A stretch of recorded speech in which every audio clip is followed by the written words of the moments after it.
Hey guys, welcome to this lecture. We're going to be learning about interior contour lines, and I've printed off this worksheet that can be found in your PDF workbook included in the course. You can print yours off and follow along if you want, or you can just watch me do it. So here I have an apple with a worm on it, and I'm going to show you how to think of this object as a more 3D object by adding interior contour lines. So we're kind of going to add the roundedness, and we're going to be using shapes like ellipses and curved lines. And this type of exercise is really to get you thinking about 2D shapes as 3D shapes, and by doing these lines it will allow you to place your core shadows properly and things like that. So this is a very key exercise when you're learning how to draw, and we're going to be doing more of this.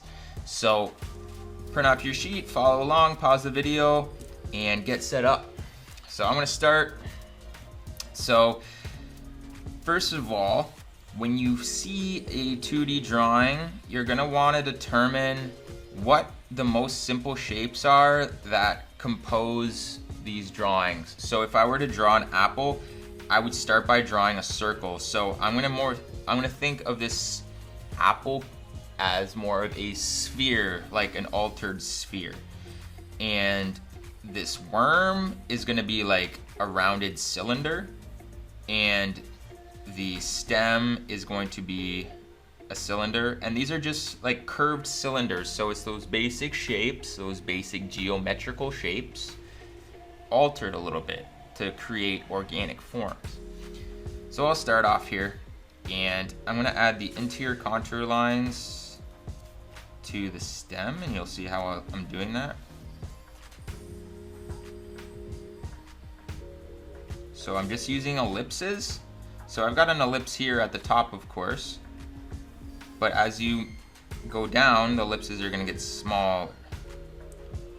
And let's add those contour lines. So we're creating like a matrix, and this is also a cylinder. It's got volume to it, and the leaf, you see I've got like the veins already going through the leaf, so you can leave the leaf if you like. It's not, these are already describing it. And same thing for the worm.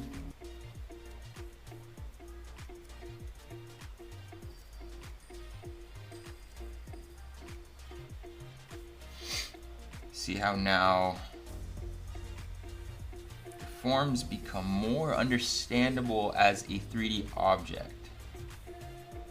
And if you were shading it, you would take one of these lines, and that might be the area of your core shadow. Your hardest shadow is gonna follow that line all the way down, so you know exactly kind of how it goes.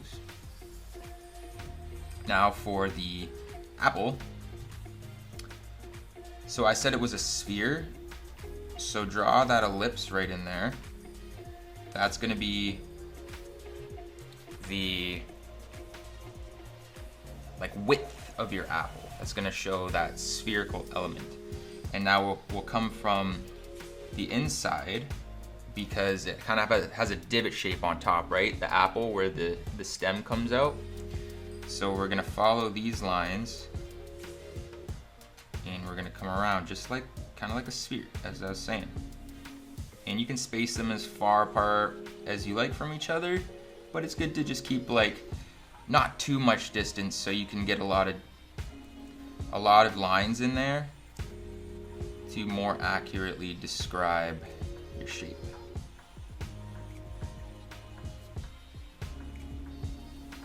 So you're basically just imagining this as like the skin of the apple, and how you're gonna follow it around. And as the things become more straight onto you, the straighter your line is gonna be. You see how I just curved it a little bit to make those little bump shapes? So you can You could do more ellipses, but that becomes a little bit confusing. So I'm just gonna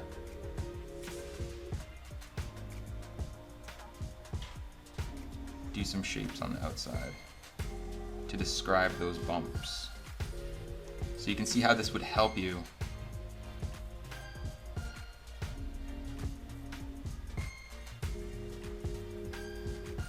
You know, just go right around.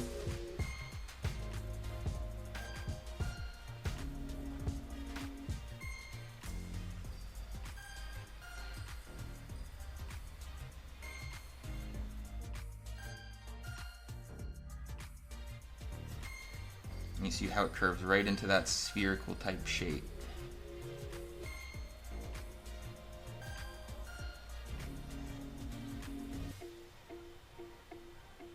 And I'll add another one down here. So I hope you can see the benefit of doing this kind of stuff.